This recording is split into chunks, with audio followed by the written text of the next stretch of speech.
So I've got 1 minute past the hour. Let's get going. My name is David Regan. I'm CEO of Sona Nanotech. I'm delighted to be here today with my colleague Glenn Pagliaro, PhD, who's our Chief Scientific Officer, to talk about Sona Nanotech's developing preclinical cancer therapy. The history behind this is, of course, Glenn came to us last year as he had developed cancer therapy, a nanomedical application that required gold nanorods. So we first entered into a commercial arrangement in which we were a supplier to Len for that therapy. The more we worked on it, the more we realized these two things work hand in glove and need to work together. So we brought the companies together. As part of the due diligence we did on that work, I spoke with numerous colorectal cancer surgeons and surgical oncologists. And one in particular, who was local here and somebody I knew, said, look, David, it's not a question of if this type of precision therapy is going to happen, it's when. Because he had, and he cited the example of a patient he had recently diagnosed with a rectal tumor who could not believe that the only treatment was a complete resection, removal of the entire rectum, sewing him up in a colostomy bag for the rest of his life. That's the reason we're pursuing this type of a therapy that will leverage on our biocompatible gold nanorods to help kill the cancer cells. And we're going to tell you how. We do that from the inside out, and we do that without the collateral damage that is typical of chemotherapy, radiation, and surgery. So it's not a question of if, but when, and we're working to make when happen now. Pardon me. So clearly this is a preclinical therapy. It's in development. As a result, we make a number of forward-looking statements throughout the presentation for which we seek safe harbor. So the first thing you need to do to pursue something as ambitious as we're doing is bring the right team together. Over the last year and a half, we've evolved our board and are very fortunate now to have a board that hits well above the weight of the company and has been changed to reflect the focus of the company on developing nanomedicine for cancer therapy. Here on the left, you see Mark Levonin, who's recently been announced as having been elevated to chair. Mark led Sanofi Pasteur to become $1 billion company and is co-chair of the National Vaccine Task Force. Walt Straps is CEO of Vinod Khosla, Cas9 CRISPR biotech company based in Boston. Mr. Neil Fraser led Medtronic Canada for many years. Medtronics, of course, is a global juggernaut in terms of medical devices. Dr. Michael Gross, who's a local surgeon, and Jim McGann, who is a founding partner in the company and principal of Numis Financial. At the project team level, we've brought in, first of all, Glenn Canner, who's a specialist consultant, having taken multiple medical devices from inception to commercialization with a number of different large American companies. His help has been instrumental to date and continues to work on the team. Of course, Len, who's here with me today, who developed and invented targeted hyperthermia therapy. That's the therapy we're going to talk to you about. Kulbir Singh, our head of development and R&D, who is the co-founder, developer of our CTAB free gold nanorods. That is our core material, which is the only type in its world which is done without toxins. Sandra Brannon, who's the head of our quality and regulatory affairs group, and myself at commercial and project manager lead. We're also able to lean on numerous luminaries in the fields, including Dr. Catherine Murphy, who invented gold nanorods. There are many types of nanoparticles. We'll talk about why gold nanorods are important, as well as several other colorectal surgeon as an advisor, one of the other developers of CTAB-free gold nanodrops, and our regulatory advisor, Shep Bentley. This is the team who we've assembled, who we think can take this project to its ambitious heights that we're going to describe to you now. Sadly, the cornerstone of rectal surgery is, of rectal cancer is surgery. That's the therapy. And that, of course, is always risky, particularly if there are comorbidities, as in the case of elderly patients, and certainly results in a poorer quality of life afterwards. Now, on the right-hand side of this page, physicians will typically categorize tumors as the good, bad, or ugly type.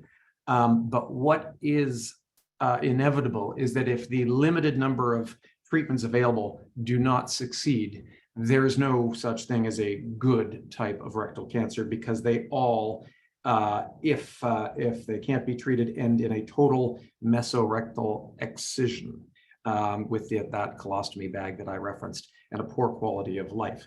This is one of the types of cancers that we think this therapy of ours can address. And we're starting here because the options are so limited in terms of treatments, and there's such a dire quality of life degradation as a result of it in far too many cases, i.e. we think this is where we can make the biggest difference. So that's where we're starting, but we think it can then apply in other cancers as well, and we'll tell you why that is.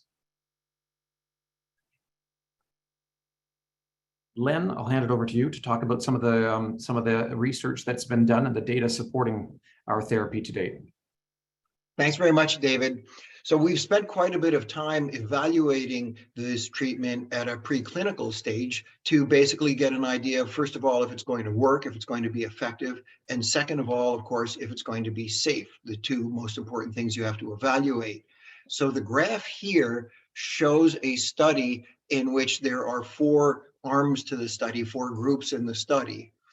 And so this is looking at combinations of nanorods and infrared light, which are the 2 components to our treatment. Now, the graph on the right, the line on the right, the green line where it says tumor shrinks, that represents what we see when we apply targeted hyperthermia.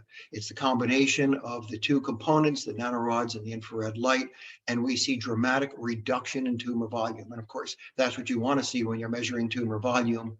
In the other 3 cases, which were nanorods without infrared light, saline with infrared light, and so forth, the tumor volume increases to the point at which the animals have to be sacrificed. And so clearly an important and dramatic difference in tumor volume in this study.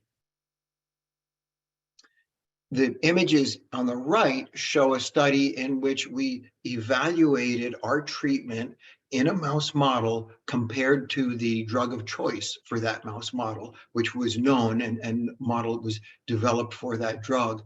And so what we see on the left image is a large multi-lobe tumor at the start of the study.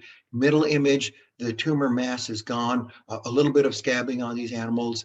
These are nude mice with extremely thin skin, and this kind of injury happens relatively easy to them. We don't anticipate that would happen in humans. And then on the right, we see the same animal 59 days out, healthy, gaining weight, running around doing all the things it's supposed to do. We carried this study out to 95 days, which is a very long time for a rodent study. And at that point, 2/3, 66% of the animals were alive. We finally sacrificed the animals and we evaluated them histologically, looking at tissue under the microscope to see if there was any evidence of tumor, and there was not in any of the remaining animals. So that's an extremely good result. Now, in contrast with the drug of choice for this tumor model, all of the animals were down by 28 days. So a very, very impressive improvement over drug of choice. Will this translate exactly the same way to humans? Of course, we don't know that, but at this level, it's a very, very encouraging result. When we talk about the 2 components, they're nanorods, gold nanorods, and infrared light. So infrared light, it's basically a fancy heat lamp, if you think about it that way. It is not radiation, it's not ionizing radiation. Now, the nanorods are Sona's specialty, and that's what really got us together initially. When we talk about nanorods, they are truly nano. They're not micro. You cannot see them under a light microscope. You need an electron microscope to see them. And so the image on the left shows a red blood cell, which is that red orb in the middle of the image. And then the little tiny specks within that image are actually nanorods, which can just barely be identified. They can be visualized at that level. So they are truly nano. Red blood cell is one of the smallest cells in the body. These are much, much, much smaller than that. The advantage of these nanorods is that because they're so small, they can be injected systemically, they can circulate through the body, and then they infiltrate tissues, but particularly they infiltrate tumors, and they concentrate about 7-fold in tumors versus non-tumor tissue. So you get a concentration of material in tumors. Now that's a big advantage because then we put it together with the infrared light, we shine infrared light on the region with the tumor or tumors, and those nanorods absorb that infrared light and they re-emit it very, very efficiently as heat. So we have heat emanating from within the tumor, not heat being directed in from the outside. That's the way we want to do it. And the schematic shows the way this will be used with a sigmoidoscope or a colonoscope to direct that infrared light within the lower GI tract of humans, kind of a blow up on the right, a conception of what that would look like for a polyp growing out of the surface of the inner surface of the gut. So to get into clinic with this type of a therapy, we've mapped out a path that's got many prongs to it, of course, many components, but fundamental to it is in the early days, our need to develop and build a mountain of data that will be required of regulators in order to permit this.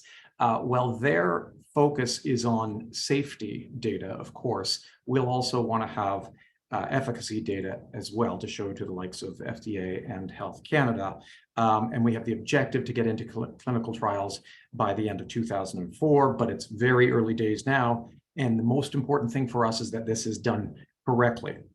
To that end, we expect to be meeting with the FDA soon. However, our regulatory advisors and the potential preclinical study partners with whom we've been meeting have provided us with a very good view as to what's going to be required for that. Now, what's also important to know is that getting cleared by the FDA for a medical device is not the end all and be all. And in fact, something like 30% of devices, medical devices that get cleared, don't get commercialized. So what's absolutely critical is that at the same time as we're pursuing this path of studies and research and proving out the technology, we are also laying a strong groundwork with key stakeholders and influencers so that we don't wait until we have a clearance and then try and take it to them. Got to co-opt those folks in, win them over early, get their participation, and that's exactly what we've started to do initially with some of the advisors we have on board. But we've been engaging with the Canadian Colorectal Cancer Association, the Colorectal Cancer Alliance in the U.S., and of course the colleges of colorectal cancer surgeons will be a critical constituency as well. When we do hopefully eventually get to market, for us, initially the market share we're going to go after is of the existing treatments, i.e. chemotherapy, radiation, surgery, because no one else currently is doing what we're trying to do. And so it's a question of winning market share is effectively going to be lifting the quality of care to patients. And the focus here is we've got it broken down by stages, the types of stages. At this stage, we believe that our targeted hyperthermia therapy can apply in the first, second, and possibly third stages, but there'll be lots of data required in order to understand that fully. One of the reasons, of course, one of the additional reasons that we are pursuing those studies. Len, do you want to talk about what our novel approach is on this therapy? Sure. When we talk about using heat therapy for cancer, there is heat therapy already being used. However, the overwhelming majority of it is what's called ablation. Ablation is high temperature, typically 55 Celsius and above, up to very high temperatures. And what it does is it essentially cooks tissue. So is it effective? Yes, it neutralizes the tissue, but it neutralizes tissue whether it's good tissue or bad tissue. And so if you think about cooking steak, it's like having a medium well done steak, basically. Now, what we can do with our technology, and that's hard to do with other technologies, is what's a much more gentle approach to providing heat, and that's what we call hyperthermia or targeted hyperthermia, THT. The target temperature here is 44 degrees Celsius or 111 Fahrenheit. So that's a very gentle temperature. It's a little higher than a high fever, but not that much. It does not damage healthy tissue. And so that's a critically important element of it. And there's another important element of it in that it initiates a number of very positive responses, biological responses, particularly in cancer tissue and cancer cells, which is something we want to do. So it's distinctly different. Because they're both heat doesn't mean they're the same. Hyperthermia is far superior to ablation. However, technologically, it's harder to establish and maintain that hyperthermia. You need to be able to monitor the temperature, and you need to be able to essentially throttle the amount of heat up and down with great sensitivity, and we can do that.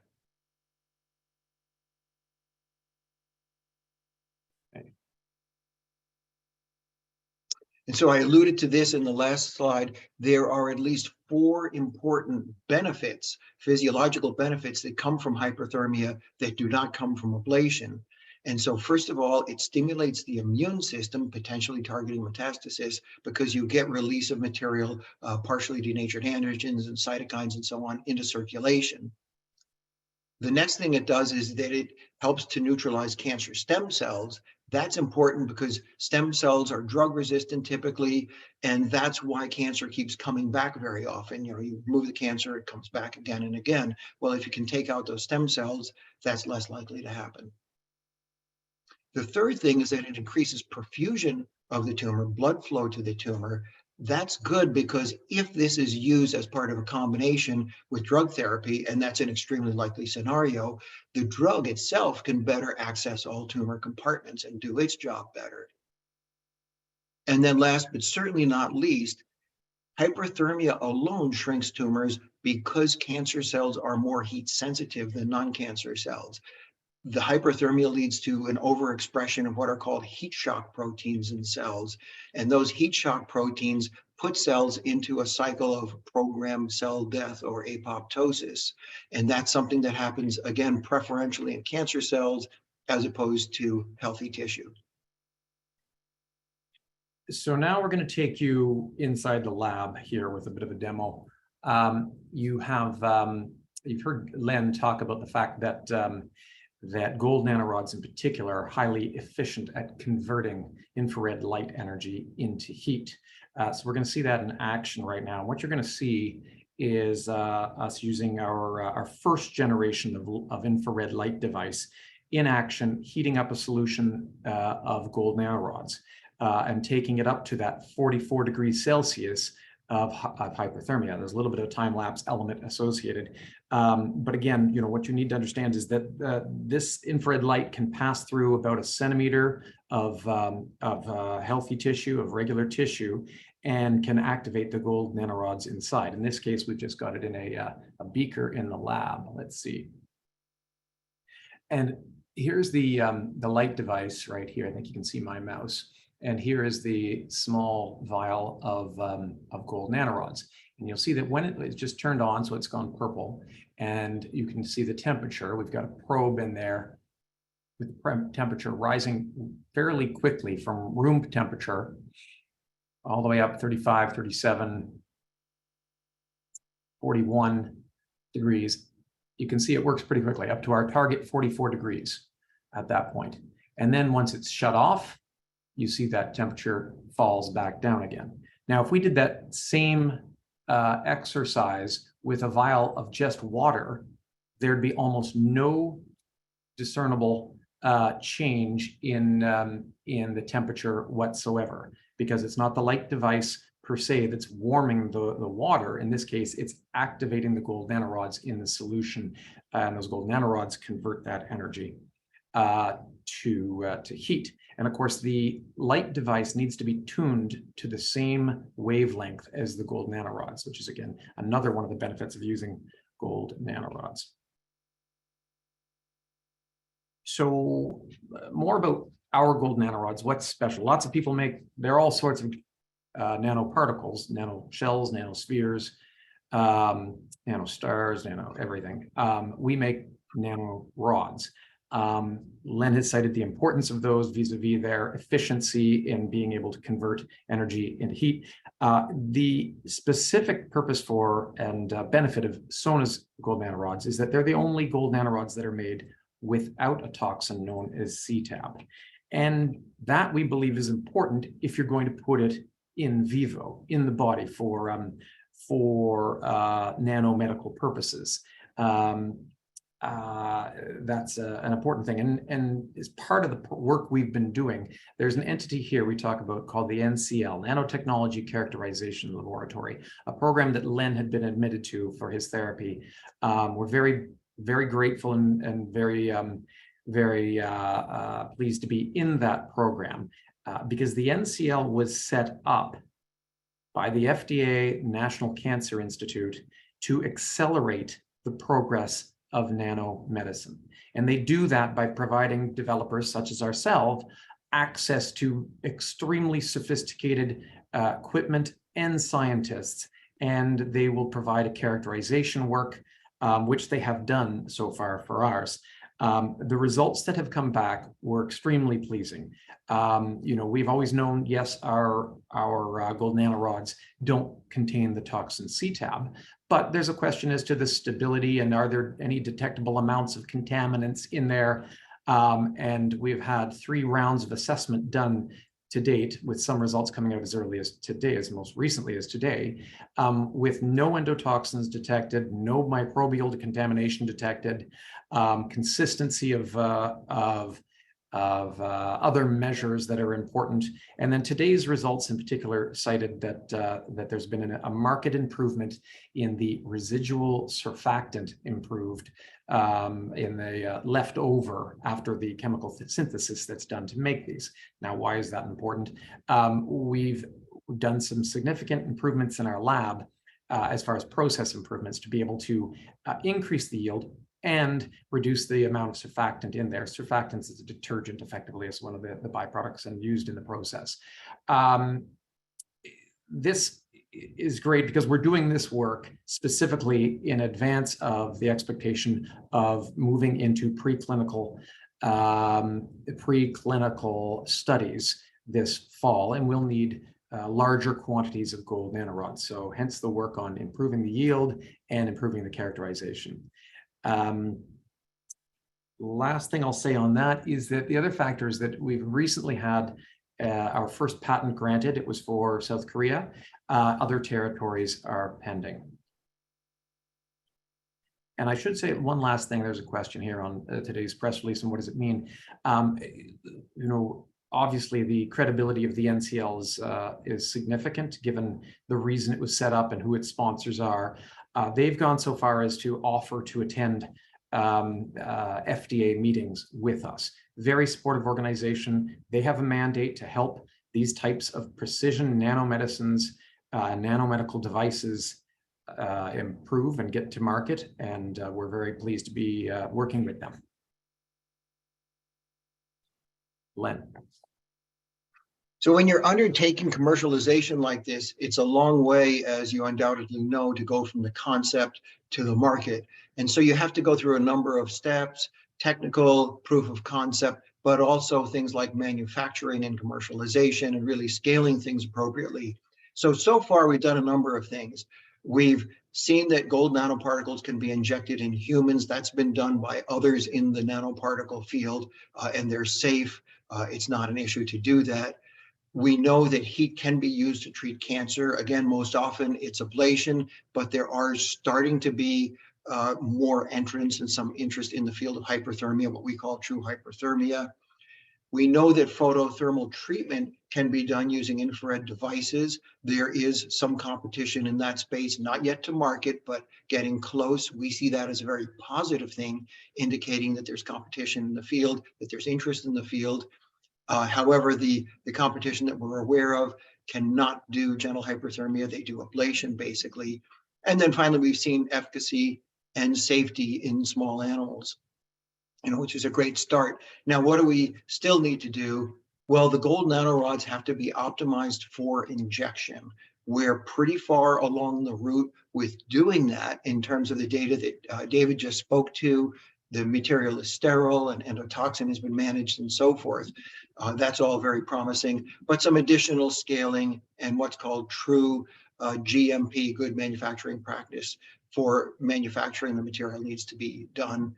We need to be able to deliver the infrared light now through an endoscope. The device you saw in the video earlier is very good at doing the surface of a tissue, but to get inside the gut, we need to be able to direct that light through an endoscope. Again, it's a challenge, but it's nothing we can overcome. We can't overcome, and we're working on that together with a really top quality medical device design and engineering firm.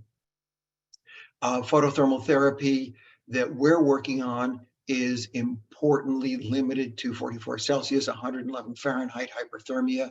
That has not been done in humans to the best of our knowledge. And so we anticipate being the first to do that in humans. We need to strengthen our intellectual property patents. There's a Sona patent, there's a SIVA patent. We need to broaden out the intellectual property, and we have a number of ideas around that already. And then finally, to get into the clinic, once we're in the clinic, we need to optimize the treatment regime. What temperature, how long will we treat patients for to get the best result? Thanks, Len. So let's talk a little bit about the conceptual economics here. We think it's a compelling opportunity. As I said previously, we're going after first rectal cancer because of the fact that we can make, we believe, such a big difference here. And if you look at just the US only, well, there are about 800,000 cases worldwide. There's something like 46,000 cases each year in the US, 28,000 of which we believe would be in those first couple of stages that we can treat, we believe can be treated by targeted hyperthermia therapy. So now we've just filled in a stab in the dark. What's an initial reasonable assumption for an initial market share? Let's say 10%, make the math easy here.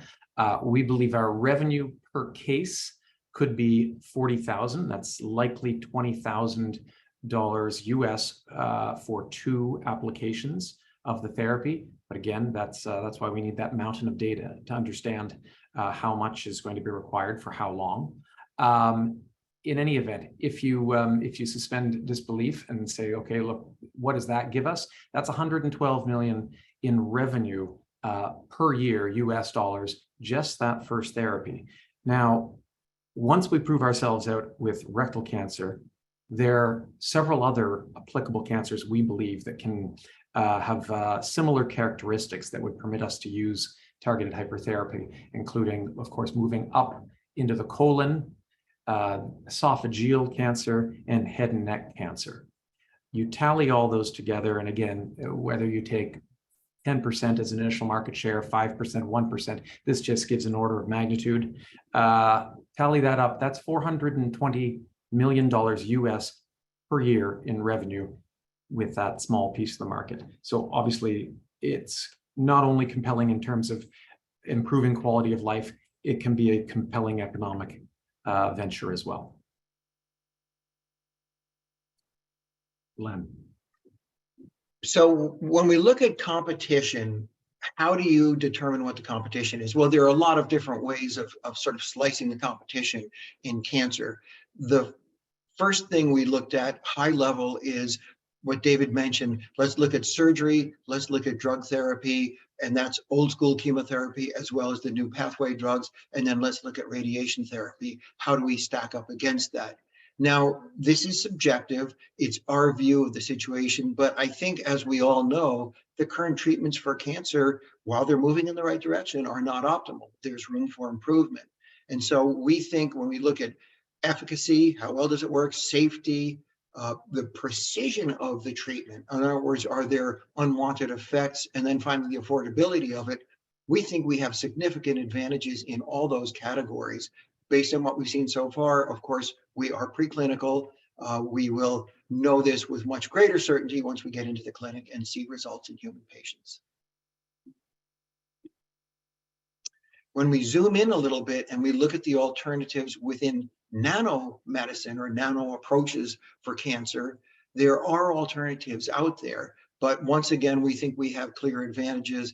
So here we're looking at efficacy, safety again, affordability again, but importantly, clinical workflow. And with clinical workflow, we mean a couple of things. Is the equipment necessary, readily available? And or is the equipment expensive, difficult to access, and so forth. So if we look at the closest competition, there's a company called Nanospectra Biosciences.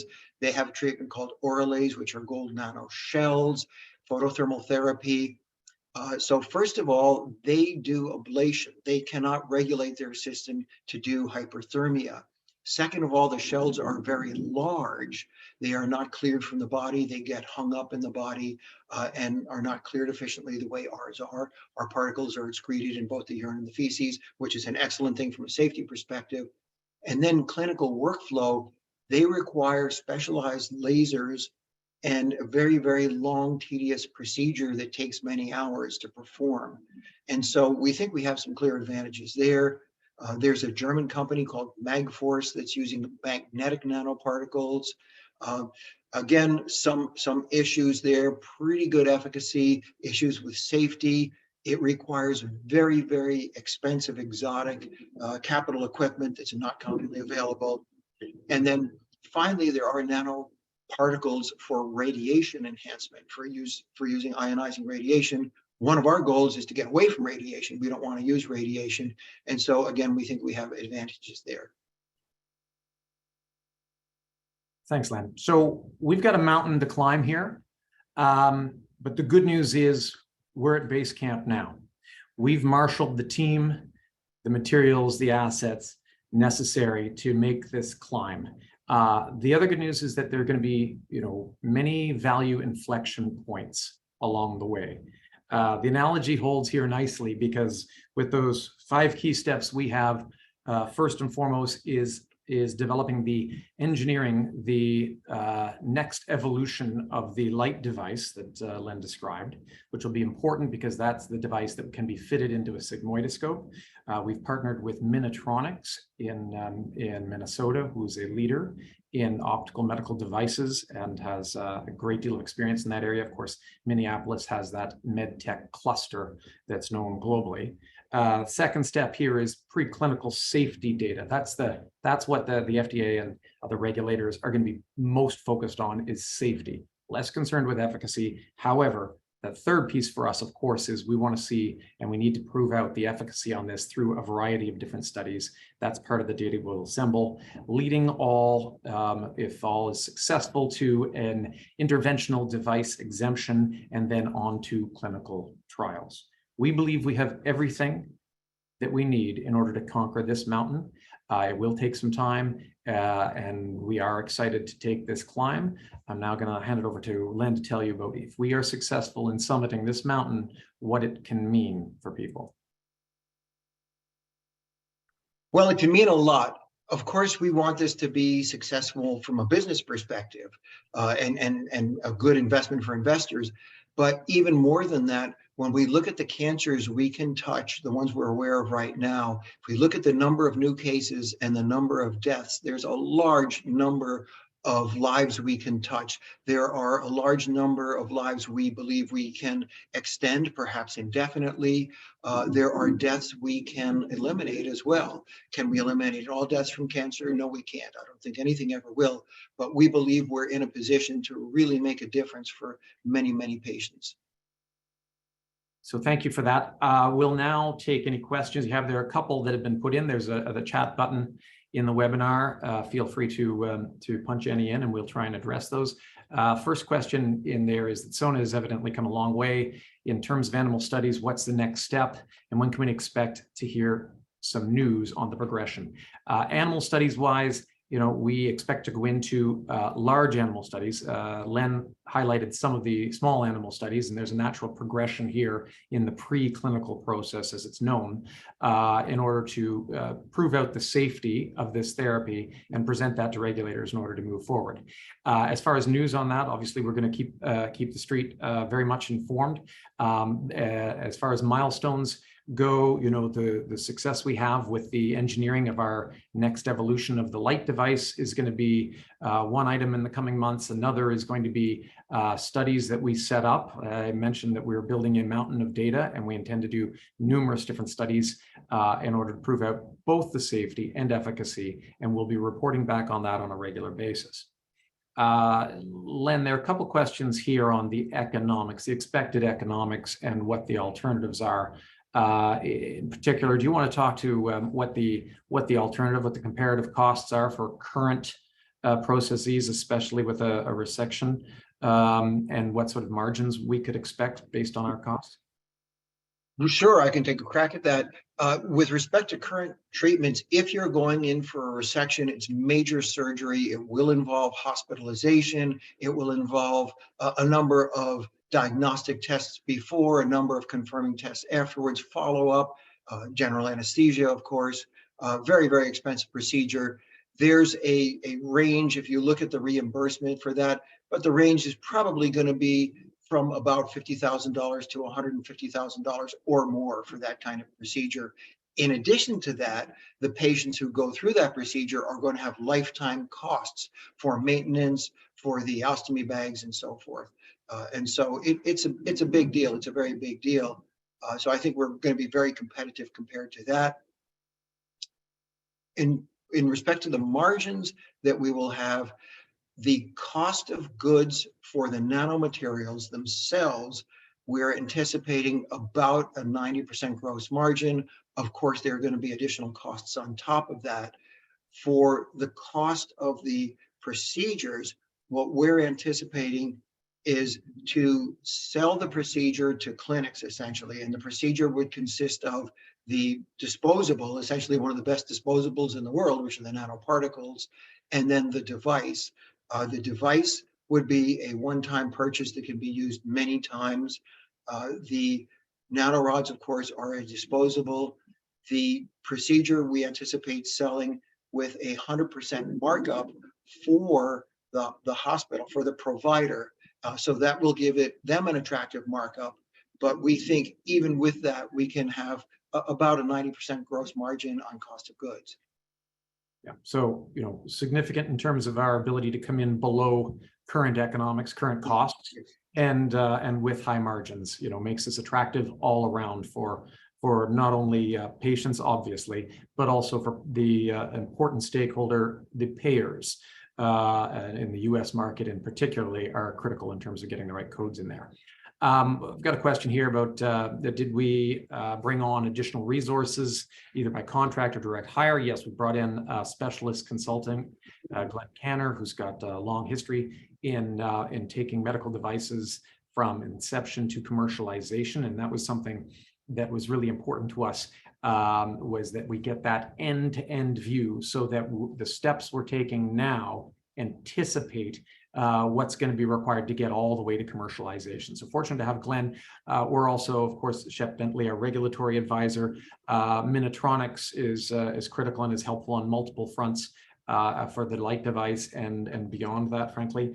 We're also effectively interviewing a number of preclinical trial partners, all of whom have a great deal of experience, some of whom are global in nature. They've done these trials before, these types of trials before. And so they anticipate, as I can quote them as saying, they can anticipate 85% about what the regulator is going to want to see in those devices, in those trials, pardon me. And so they help us with the trial design. They've done it all before. They've seen it all before. We then fill in the additional amount, obviously, with direct conversations with regulators. Subject matter experts, are these contracts hard dollar? Well, they're US dollars, and they're certainly hard dollars, yes. in that sense. So those are additive to the business. We've got a good tight team. We highlighted the project team. We've brought the right people together here, and we'll continue to augment as needed. Any other questions for us today, or any other points, Len, you wanted to make? Nothing from me. Okay, I can tell you, we're energized and we're excited about this because we've got some great traction here. The validation from the NCL is tremendously encouraging to have such an important, effectively partner in that, who can vouch as to the superiority of our gold nanorods is important, and we're excited about the next steps. We've got a great team working together. We're extremely fortunate to have a top-notch board that is very supportive and knows, has a great view on what it is we have to do, and is very concerned that we do this properly. So David, I do see another question came in, and actually a very good one. Oh, yeah. Would you need to start from scratch with trials for each cancer type? Really important point. And the short answer is no, you do not need to start from scratch. If you have a device that's been shown to be safe, most importantly, and effective for one cancer type, the route to market for additional cancer types will be much easier. There will still be a process to go through for the FDA, but it's going to be a much easier route. So getting your toe in the door is really important. One of the reasons we chose rectal cancer as an initial target is that there's a big unmet need, it's a big market, and also there's not a lot of competition there. There's not a lot that's new for rectal cancer in many, many, many decades. And so it's a good place to be to get into the market and to have access to patients for clinical trials, for example. But once we're there, getting into other cancers will be much easier. I should also note, we had a physician in the US who's very familiar in the colorectal cancer space, who's queried as to whether we would even need further animal studies, or whether regulators would permit us, due to the safety profile and their knowledge of nano materials. Of course, they set out a protocol back in 2017, I think. So it's been out there for 6 years on the use of nanoparticles in vivo. And this particular senior physician was suggesting that we may not even need that and could go straight to human trials. We don't plan that, but for that, we don't expect that, but it's a possibility. We haven't yet engaged directly with the FDA, but those conversations are pending, and that's one of the questions we're going to have. Great. Well, look, always happy to talk, so feel free to reach out to us, consult our website, and stay tuned. We'll keep you apprised as everything. Thank you for the time today, and thank you, Len. Okay. Thank you. Cheers.